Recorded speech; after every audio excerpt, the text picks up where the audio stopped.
And today my adventure will begin right here in the small community of Buffalo, South Carolina. That is one epic tower. But I think that tower might be a little bit more epic because it actually has a clock fixture in the top of it. That is so cool.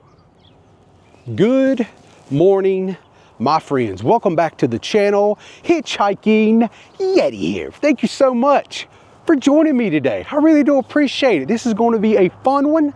We're going to start off our vlog today right here in the little community known as Buffalo, which is only about maybe 3 miles outside of Union, South Carolina, which that is going to be the main, guts of the video, if you will. We're going to stay in Union for the most part, but I did want to start here because Union was a textile type of a town with cotton mills and villages and things like that. So that's why I wanted to start here in Buffalo, because this is an awesome looking old cotton mill, or the ruins of once a cotton mill. So we're going to start off right here as I walk up these steps right here to get our day started. Thank you for hanging out with me. I really do appreciate it. I think this is going to be a fun one. Let's go ahead and get started. So the construction of the Buffalo Mill actually started in 1900, and the distinctive twin 7-story towers that we're looking at right now was actually completed in 1901. And it was designed by a very prominent engineer firm, W.B. Smith Whaley and Company, which built many of South Carolina's large mills, plants. In that era, the community of Buffalo grew up around the mill. The houses, the workers, supervisors, the homes, a church, school, company store, bank, drugstore, and even a baseball park were built as part of the mill village itself. Yeah, I think I just want to kind of walk out here and see. As you can see, the old cement pad where they have removed the main structure of the mill house itself, where all the magic happened. It looked like it was a pretty big place too. This is a big area, and just look at the shadow that the tower cast on the ground. These towers are just magnificent. They are just so awesome. How cool is that? And the birds love it because I can see them up there flying in and out. They got nests all in those towers, I would imagine, safe from the weather and the elements. So just to give you a little bit of backstory about mill village life, the Buffalo Mill and its village were typical of early mills here in southeastern United States. Workers lived in company-owned homes ranging from modest single-family houses to larger supervisor residence. Also, the mill company operated retail and social amenities such as a general store where employees bought food and household supplies, often on credit tied to their wages. As I'm standing here in the shadow of this tower that I'm standing beside of, you can see a lot of the homes around here. Some is part of the mill village. As a matter of fact, there's a building right over there we're going to go look at, right on the other side of that other tower. That supposedly, from what I read online, was the mill office. And it's all boarded up and stuff, but we were going to go over there and check that out. But yeah, this is awesome. This is such an awesome piece of history right here in Buffalo. So now we're going to talk a little bit about the struggles and the closure of this mill. So like many southern textile mills, Buffalo faced economic pressure during the Great Depression and throughout the mid-20th century as textile mills and production modernized and relocated. The mill ultimately closed around the mid-1990s after nearly a century of operation. Okay, I made my way just across the street from the old mill complex where the Twin Tower stands, and this right here, if everything online is correct, very much possibly is the old offices for the Buffalo Mill. And this is really cool looking. Windows are all boarded up, and it definitely, that overhang is definitely got some rotting wood going on. As you can see, the gutters right here in this area anyway is kind of broken away and kind of hanging down. Probably not very safe to walk up there beneath that, but Just wanted to step right up here just to look at some of the woodwork. I really like the woodwork right here. It's very snazzy looking. Very, very reminiscent of early 1900s. How they would take a little extra time with quality and make stuff look really nice. You don't really get that type of architecture anymore. All right, let's go see if we can find a few more old buildings that's connected to this mill, and then we're going to make our way over to Union, South Carolina. Looking forward to that. All right, I made my way up the hill a piece from the old mill towers, and this old building right here, this structure that I'm looking at, is supposedly the old company store for the mill. Well, it's just looking a little rough for wear. A lot of these windows up here are looking to be blown out or broken over time. Even though it says Irwin Industries on it, I'm going to imagine that that's not open anymore. A lot of boarded up stuff here. And then right across the way here, that building right there that says Buffalo Post 87 on it is formerly the old drugstore, or at least one of those little storefront doors. There's like 3 there. One of them was the old drugstore, it looks to be. So that's really cool.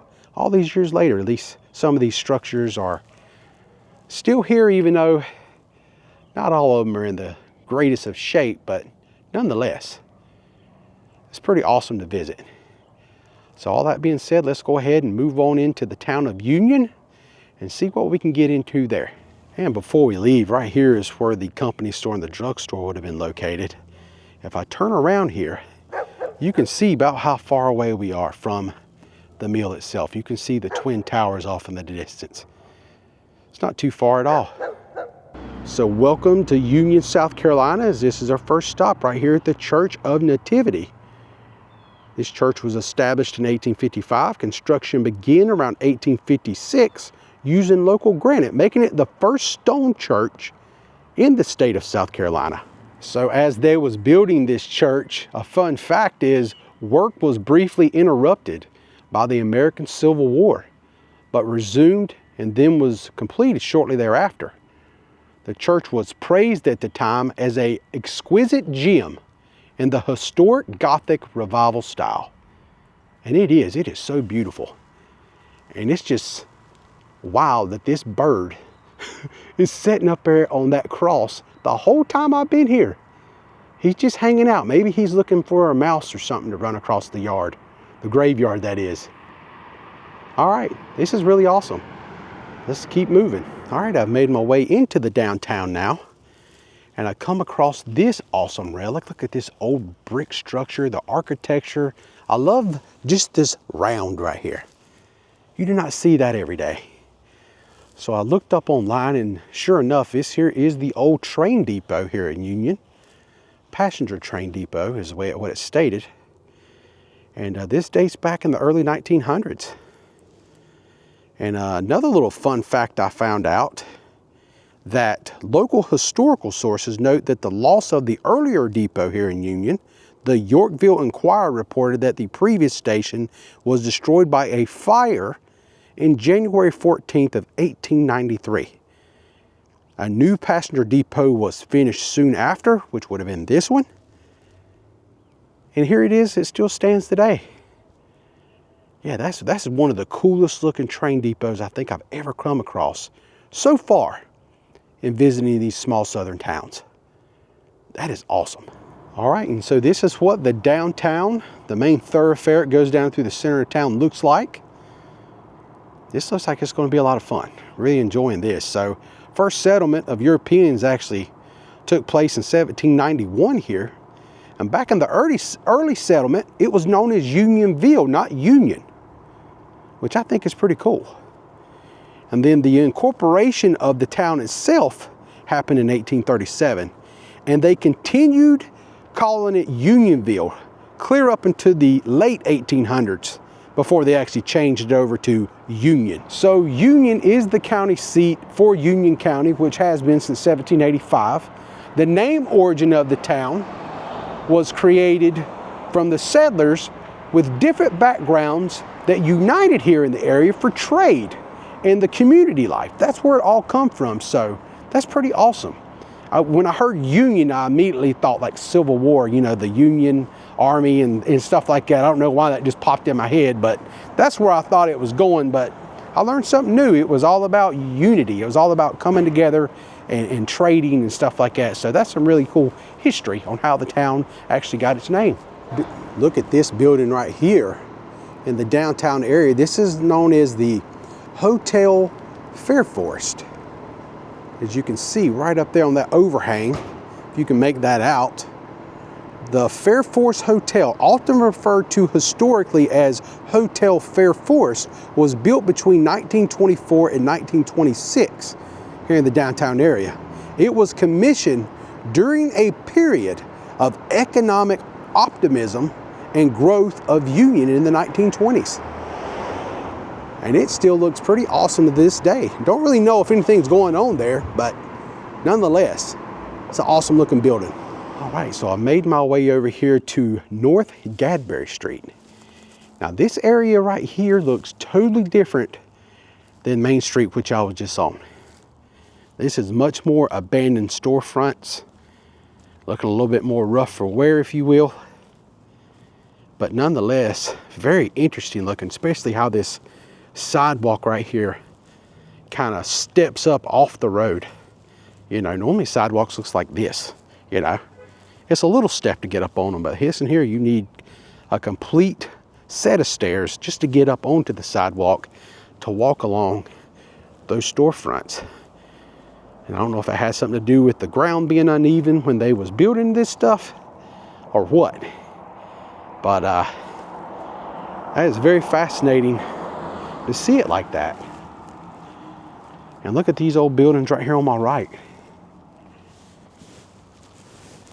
Just get an idea of what used to be here. But there's absolutely no signage, nothing left behind, just your imagination unless you're a local. Even the paint, for the most part, of that sign has been completely removed off the windows. So Union has always been steeped in the textile industry. Before textiles, Union's economy was largely an agricultural centered around cotton farming. After the Civil War, Southern leaders promoted textile mills as a way to industrialize the upstate, keep cotton local, and provide steady employment to the workers. Man, this building right here is awesome. And I noticed right here on this glass window, it says Fairforest, which we just seen the Fairforest Hotel moments ago. Don't know if this used to have anything to do with that, but I know one thing it has that's really amazing that I love, and that is a Coca-Cola ghost sign. Look at that. That is one awesome relic right there. That is so cool. Drink Coca-Cola, and actually you can make it out down here at the bottom. It says in bottle. Now the sign right below, right above it, don't really know what the heck that is. That is pretty ghosted out to the point where I can't even recognize it. But all in all, that is an awesome Coke sign, and I always like to showcase them in the vlogs when I get a chance. As I make my way up here to the center part of town, like where their square is located here in Union, let's talk a little bit about population.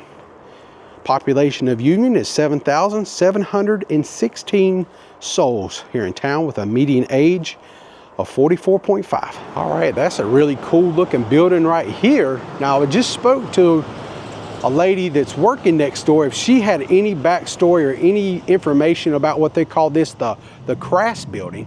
So you can see up there at the very top. And she did not have a lot of information. It was actually built in 1924. And she said she thought back years ago when she was younger that people used to live in the upstairs area, but she was not sure what the bottom area actually was like way back when the building was actually constructed. She had no idea. And she did say it was some kind of hair extension place at one time, maybe in the last 15 years. But right now, nothing's going on over there. It's actually vacant and for sale.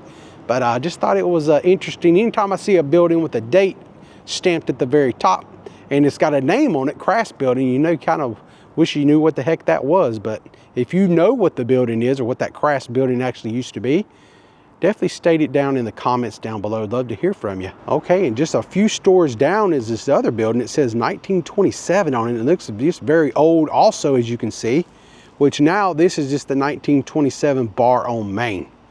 So it's just a bar at one time. Couldn't really find any information on that one either, sadly. So I think this is a good time as we keep walking down the road here. Let's get into some demographics about the town of Union. So here we go. Let's jump right in. So 50.05% of the people here in Union is white. 46.29% of the people are black. 0.04% are American Indian. And then 3.38% is mixed race. So next up, we're going to talk about income. Income per capita here in the town of Union is $22,392, which is slightly below South Carolina and a national average of $29,829. The median household income is $33,148, which is quite a bit below the South Carolina's $46,898 and the national at $55,322. And now when we look down at the bottom of this list, look at the poverty rate. The poverty rate here in Union is 26.2%. And that is definitely above the 17.2% of the state of South Carolina and the 15.1% of the nation. And next we're going to talk about crime. Total crime rate here in Union is pretty shocking to me. It is 7.5 per 1,000 people, or 7,530 per 100,000 people. That is well above the South Carolina average at 2.4 and the national at 2.1. Really, really high. Violent crime is 975 per 100K. Still, once again, violent crime is above the South Carolina and the national averages. Now let's look at that in percentages. So total crime here in the town of Union is 255% higher than the national average. And then violent crime is 172% higher than the national average. And then look at property crime all the way to the right, 272% higher than the national average. That really did shock me when I seen that. That's some pretty big numbers. And there's nothing like window shopping here in downtown Union. You come across an old record player that looks like that. Holy crap. Now that there has got some age on it. That is awesome. That is so cool. And right across the road is another relic. This right here is called the Thurman Building. And the Thurman Building was built in 1912 originally to serve as Union's U.S. Post Office, a key civic function at the time when the downtown was growing and federal services were expanding into smaller southern cities. Okay, and this building right here, this awesome stone building, is the old jail. Here in Union, it dates back to the early 1800s. And it has a lot of dark history to it. Some people claim it's haunted. I mean, that's always the best here in the South, ain't it, when you can find some places haunted. But this here is indeed called the Union County Jail. This building was completed in 1823 under the supervision of Robert Mills. Campbell Humphreys was the contractor. The stone is said to have come from a nearby Humphreys quarry. The north and west wings were added in 1954 and 1960 respectively. With Robert Gibbs an architect, the jail was placed on the National Register of Historic Places back in 1974. So now that we know when the jail was built and who built it, this is very interesting. This plaque's title was named Union County Lynchings of 1871. In 1871, one of the worst waves of white supremacist violence in South Carolina history unfolded in Union County. During the two raids of January and February of that year, 12 black men were forcibly taken from the jail by the Ku Klux Klan while awaiting trial. Most were members of the South Carolina militia accused of killing a white man. 11 men are known to have been killed in the two attacks or soon after. The fate of the other one is unknown. So the national press described the lynchings as outrageous, inhumane, and barbaric. These murders and other acts of intimidation and violence aimed at disfranchising blacks led the President Grant to declare a state of rebellion here in Union and 8 other South Carolina counties. The danger that the black communities felt caused some families to leave Union County altogether, while others remained and built community institutions. Okay, and I'm standing here before the L.W. Long Community Resource Center, which used to be a hospital. Or at least that's what this plaque right here says. So this was the Union Community Hospital. It served the black community of Union and nearby areas from 1932 to 1975. Built as a house originally in 1915, it was converted into a hospital by Dr. L.W. Long in 1932 with the support of several local churches. The building was converted in brick veneer in the 1930s, and the rear addition was built in 1949. The hospital was listed on the National Register of Historic Places back in 1996. That's pretty fascinating. I like that. Okay, so right here over my shoulder is the Union County Courthouse. And this place got really, really famous, unfortunately, back in the mid-1990s. The biggest court trial of the 90s was second biggest court trial, because I would say OJ was the biggest court trial. But right here, if you remember back in 1994, there was a story about this woman named Susan Smith that was from this area. And she committed a horrible sin at what she did to her two young boys, two babies. And I'm not going to dive into it. You can Google it. I'm not giving that woman any time on my camera. I'm not going to talk about the trial or what she did, but it was very, very popular. A lot of people are going to remember it. And it all took place right here in this courthouse, and it's a part of the history of the town. And I thought really if I even wanted to include it, but I feel like I got to include it. If I was going to include the lynching stories over there at the jail, I got to include this horrible story that happened here. But yeah, but that's all I'm going to say. If you want to read up on the Susan Smith trial, it's really easy to do. It's everywhere. But the front fascia of this court was plastered all over the news for a better part of it, several months anyway, while our trial went on, leading up to the trial, and it was a really big deal. So it was national news. But all in all, let's go ahead and move on to something funner to talk about, some more history. We're going to go check out another old mill that was very prominent in this area. It was called the Monarch Mill. So we're going to go there next, and then we're going to wrap our vlog up today on a good, happy note. All right, so now we're close to the Monarch Mill, and this here is the old mill village. These old homes back through here. Very, very interesting. Look at them. How they all look the same in a lot of ways. The same pitch. Very manufactured back in those days. Which, that's the way they do it these days too. I sit there and watch people build stuff all the time. And it's like they build these townhomes and they all look alike. Wow, it is tight down through here. These old homes. I mean, you barely have enough room. Look at that. Holy smokes. It is tight and very, very interesting. Very interesting.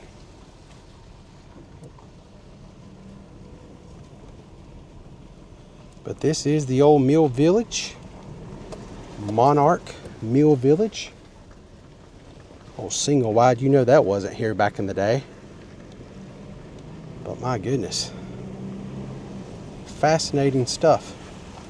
No trespassing on that house. It's been abandoned for quite some time, I would think. And that right there is the road that I just drove down. And I mean, it is one lane, but people just park on the streets. That was a fun adventure in its own right. Very wild. Look at that old home right there. That red cinder block action going on right there. That is... I know it's rustic and it's old and needs some love and attention, but at the same time, I like it. I like old stuff. This place here has been removed. Nothing going on there no more. And here's another later on added double wide, it looks. And I mean, these homes right here was like right next door. Right next door to the mill itself, because right there it is.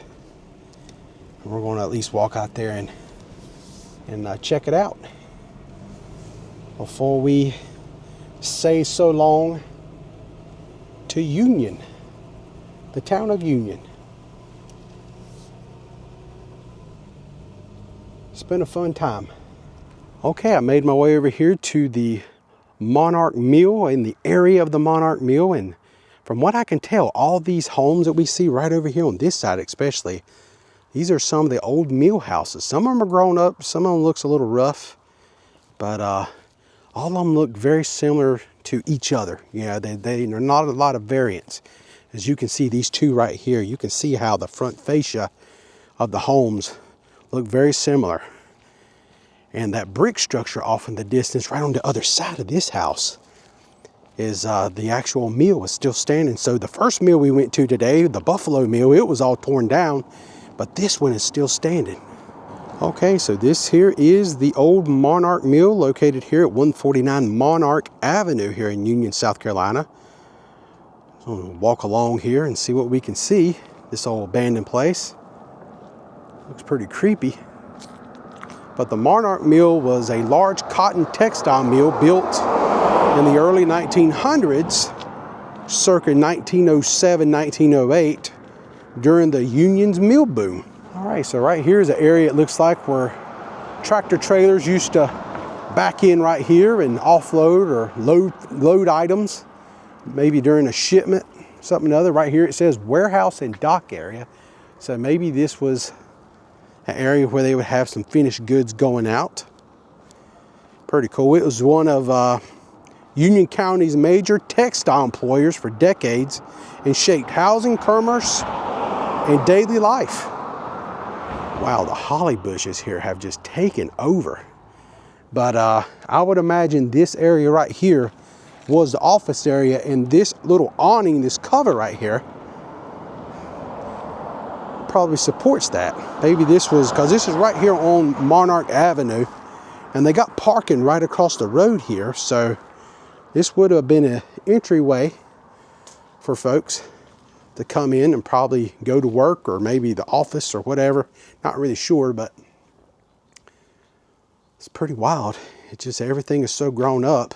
Even though this mill kicked off in the early 1900s, it lasted. It really made apparel and upholstery and all that stuff from 1917 to 2009. So I guess 2009 was the final, or the documented date where they shut this place down.